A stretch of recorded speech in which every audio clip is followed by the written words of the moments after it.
Pilit mang iniitriga ng ilang netizens si Marian Rivera, ay tila hindi naman apektado ang actress sa mga naglitawang issue matapos ang muling pagkikita ng mister niyang si Dingdong Dantes at ex-girlfriend nito na si Karil sa It's Showtime noong June 11. Lalo pang pinutakti ng basher si Marian dahil sa di umano ay nag-repost ito ng isang video clip sa kanyang TikTok account na may mensaheng, "Don't fuck with me."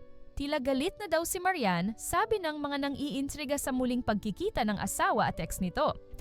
Sa Instagram, napaka-sweet ang pagbati ni Marian para sa mister at tila ipinababatid nito na walang epekto sa mag-asawa ang pang-iintriga ng mga netizens na binigyan ng iba't ibang kahulugan ang pagkikita ni na Karil at Dingdong para sa promotion ng movie ng aktor with Charo Santos Concho. This Father's Day, I want to honor your amazing dedication to both your craft and our family.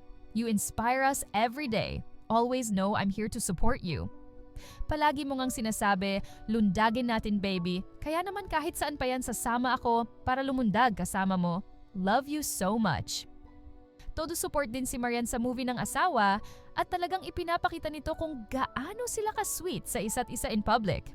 Samantala, sa isang IG story ni Marian Iflinex nito, ang sweet moment nila ng asawa sa bahay nila, sumasayaw sila ni Dingdong habang magkayakap sila. Nang biglang sinaway sila ng daddy ni Dingdong at tila inawat sila at siya naman ang niyakap ni Marian.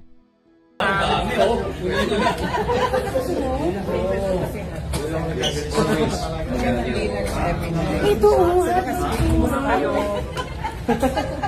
Iniisip ko kung totohanin ko ba o i-joke ko. Huwag na lang. Totoo.